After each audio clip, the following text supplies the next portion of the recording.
Merci de votre fidélité et merci de vous savoir nombreux en train de suivre votre magazine.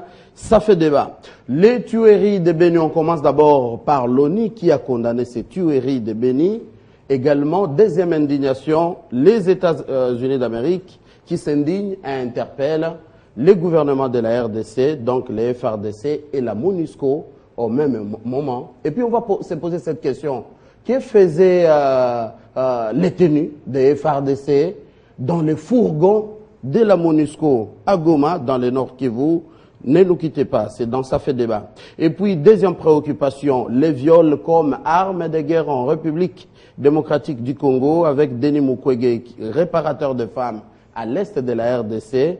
Peut-il aussi réparer la RDC? C'est peut-être un message qui en cache un autre. On en parle dans Ça fait débat avec Pati Katanga. Il est président de MDC, Maïmaï. Il est de l'opposition. Pati Katanga, merci d'être venu. Oui, merci beaucoup. Porte-parole du Front populaire contre la révision constitutionnelle. Ça, c'est bien. Porte-parole du Front populaire contre la révision constitutionnelle. Ah, ça, d'accord. Il semble qu'il y aura plus de révision constitutionnelle, Pati Katanga. Merci. Burkina Faso est passé par là. Ah, voilà. Alpha Ngourou, vous êtes président des ACDR, parti politique centriste en République démocratique du Congo. Bienvenue. Merci, merci. Ernest Nyoka, vous êtes communicateur, un des communicateurs de l'AMP. Merci d'être venu. Merci. Ça s'annonce déjà très chaud face à vous avec Pati Katanga. Il n'y a pas de problème, c'est un débat d'idées pour faire avancer la RDC. Ça c'est vrai. Yannick Chisola, vous êtes cadre du PPRD. Merci d'être venu encore une fois, donc ça fait débat. Alors, on commence avec les tueries de Béni, l'ONU qui s'indigne, les États-Unis qui interpellent les FARDC et la MONUSCO. Ça suffit. Je commence avec vous, Monsieur Ngourou. Ça suffit comme ça? L'indignation, l'interpellation, pas de sanctions, pas d'actes pour les États-Unis, l'ONU, on s'est dit on peut accélérer ceci, on peut freiner une fois pour toutes les tueries. Ça suffit pour vous? En tout cas, de ma part, je pense que ça ne suffit pas. Je vais essayer de rappeler le communiqué du mois passé du Conseil de sécurité où il a parlé de la situation sécuritaire dans la région des Grands Lacs. Il a parlé des FDLR et on a intimé l'ordre au gouvernement congolais de traquer militairement ces FDLR-là, bien sûr avec l'appui de la MONUSCO. Mais on n'a fait allusion nulle part aux morts de Béni. On n'a pas parlé des ADF NALU qui sont désignés comme des tueurs. Mais les ADF NALU se battent contre le gouvernement ougandais. Et les FDLR se battent contre le gouvernement rwandais, même ils sont en RDC.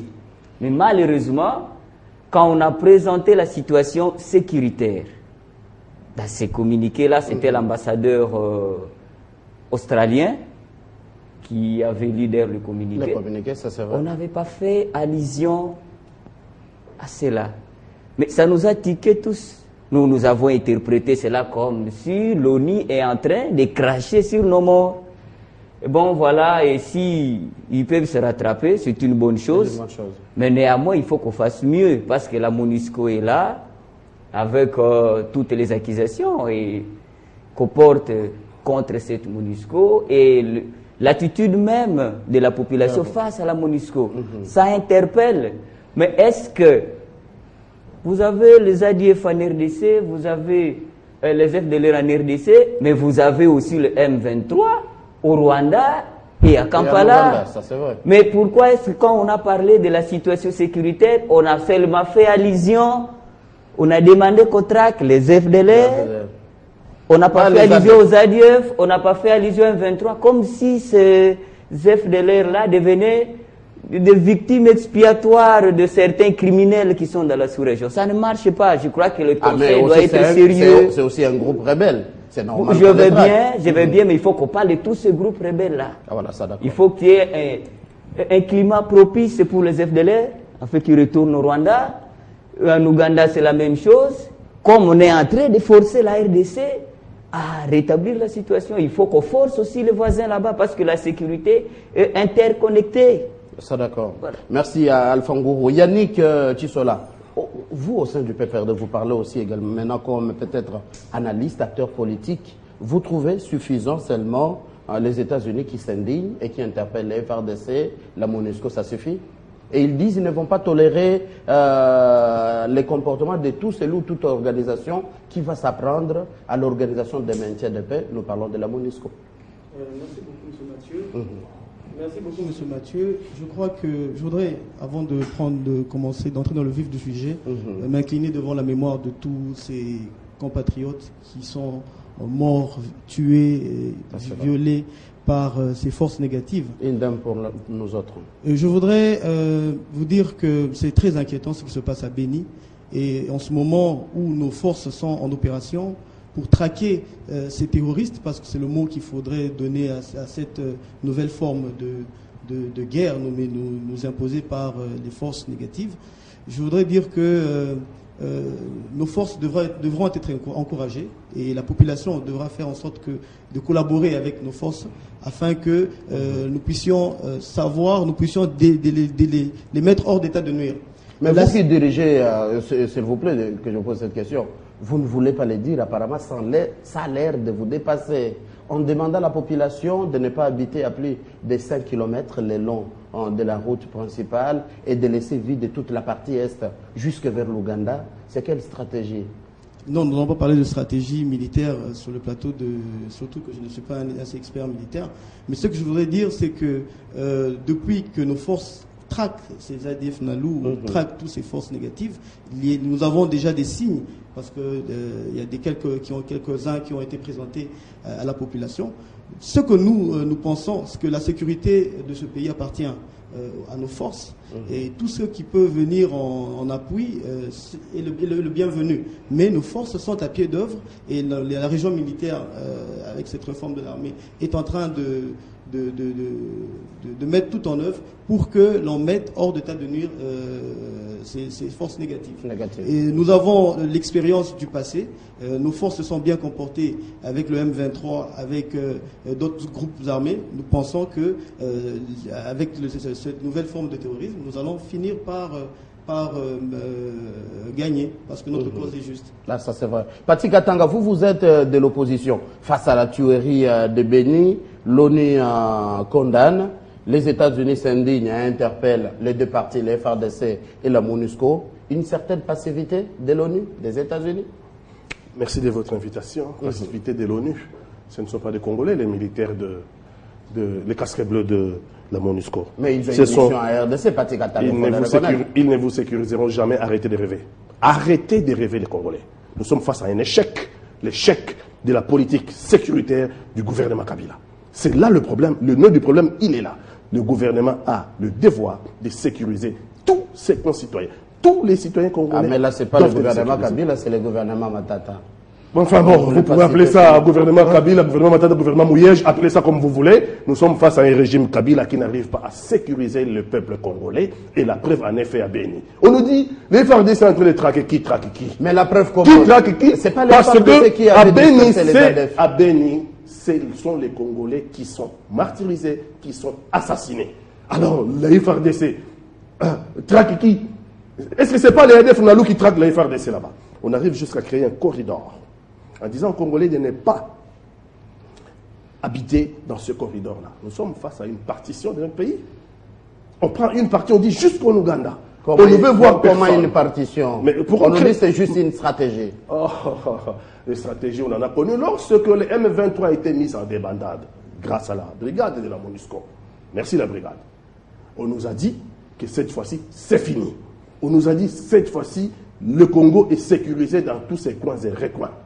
Il n'est même pas passé beaucoup de temps qu'on a commencé à tuer à Béni. En présence du chef de l'État. Il s'est déplacé pour aller à Béni. Merci. C'était pour soutenir nos concitoyens de Béni. Malheureusement, en sa présence, il y a eu des tueries. Donc c'était une façon de lui envoyer un signal pour dire que même votre présence ne nous dit rien. Alors répondez à ma question. Ma question, Pati Katanga. Passivité de la MONUSCO, de la communauté internationale, des États-Unis? J'ai commencé par vous dire que de toute façon, ils ne vous sécuriseront pas. Passivité ou pas, ils ne vous sécuriseront jamais. Ils sont ici depuis plus de 10 ans. Et depuis plus de 10 ans, nous sommes toujours presque au même point de départ. Donc, il faut que nous fassions à un moment le bilan pour dire que non, même la mission de la MONUSCO, bien que par-ci par-là, il y a eu quelques d'autres choses qu'on peut saluer. Mais globalement, in globo, c'est un échec. La mission est un échec. On ne sécurise pas les Congolais. Mais eux ne sont pas Congolais. Je peux comprendre. Ceux qui ont le devoir de sécuriser le Congo, c'est le gouvernement de ce pays. C'est le président Kabila. Donc nous sommes face à un échec. Et les compatriotes de Béni, vous avez vu comment ils se sont comportés? Ça, d'accord. Alors, Maître Nassi Nyoka, au niveau de l'AMP, la communication globale, qu'est-ce qui se passe? Vous vous en tenez seulement à ces indignations, interpellations, ou vous vous dites, cette fois-ci, avec la découverte des détenus des FRDC dans le fourgon de la MONUSCO, ça y est, c'est la passivité, ils sont complices? Mathieu, j'aimerais quand même, avant de donner mon analyse là-dessus en tant que communicateur de l'AMP, vous rappeler quel est le problème sécuritaire de la RDC, que les conflits récurrents qui règnent à l'est du pays et aujourd'hui principalement dans la partie Béni, Butembo, les Grands Nord, comme on appelle le Grand Nord, sont des conflits qui ne trouvent pas simplement comment je dirais, les raisons d'être à l'interne, mais qui trouvent aussi les raisons d'être à l'externe. Ça, il ne faut pas que l'on puisse s'élever là-dessus. Et donc, cette conflit, cette insécurité n'a pas commencé ni avec les CNDP, ni avec les M23, ni aujourd'hui simplement avec les ADF qui sont en train, évidemment, de commettre les pires des forfaits dans la partie Béni. Ce conflit a commencé, entre guillemets, je dirais, en 94. Mais bien avant ce moment-là, je crois qu'il y a eu des problèmes partant des revendications des terres, des revendications des nationalités, et avec la partie extérieure, c'est des revendications avec les richesses, les frontières, tout au long des frontières du Rwanda, RDC, Ouganda, RDC, Burundi en moindre mesure. Ce sont des raisons qui aujourd'hui, lorsqu'on n'y prête pas très attention, on semble croire que la difficulté ne se trouve qu'en RDC. Tenez, lorsque les MLC, lorsqu'il était mouvement militaire, lorsque les RCD, lorsqu'il était mouvement militaire, lorsque les RCD, KML et autres mouvements politiques qui pullulaient dans la région étaient des mouvements militaires, où trouvaient-ils la source, non simplement la force pour se battre, le moyen, la logistique, pour former toutes ces petites républicaines et faire les différentes rébellions que nous avons connues? Ce n'est pas parti simplement de l'intérieur, c'est parti de quelque part où des fils du pays eux-mêmes ont déjà certains agendas cachés, et lesquels agendas cachés vont coïncider avec ceux qui sont à l'extérieur, qui sont les tireurs de ficelles. Nous dirons, l'ONU ne peut pas simplement dire j'en ai marre, ou je vous démontre mon ras-le-bol, et je dis que le FARDC, attention, l'ONU ne peut pas simplement dire cela. Lorsque les conflits se sont accentués, je crois que la diplomatie de la RDC, le gouvernement a fait le travail qu'il fallait. Démontrer à son temps à l'ONU, il y a eu beaucoup de tractations avec le secrétaire général de l'ONU pour démontrer qu'il y a un problème à l'est de notre pays. Ces problèmes de l'Est ne nous concernent pas simplement nous-mêmes. Il y a à l'extérieur des gens qui tirent des ficelles. L'ONU nous a à peine écoutés. Les États-Unis nous ont à peine écoutés. Mais au moment où ils ont commencé à nous écouter, je crois que nous avons tous eu l'occasion d'avoir les cadres que nous avons aujourd'hui, le fameux accord, le cadre des choses de paix d'Addis Abeba, qui aujourd'hui est en train de nous gérer, nous tous. Il y a la part de la RDC pour assurer réellement la paix et la sécurité des personnes. Mais vous ne voulez pas le dire, il semble une situation de cacophonie où on retrouve les tenues des FRDC au maire de Nalou, je suis en train d'y aller avec vous un peu pas à pas pour vous démontrer que nous avons effectivement notre part. J'ai parlé des fils du pays qui prennent des contrats à gauche, à droite. D'ailleurs, même bien récemment, là, il y a encore Mbouissa Namou, ici, cet ancien député, qui, de loin où il est de l'Afrique du Sud, s'est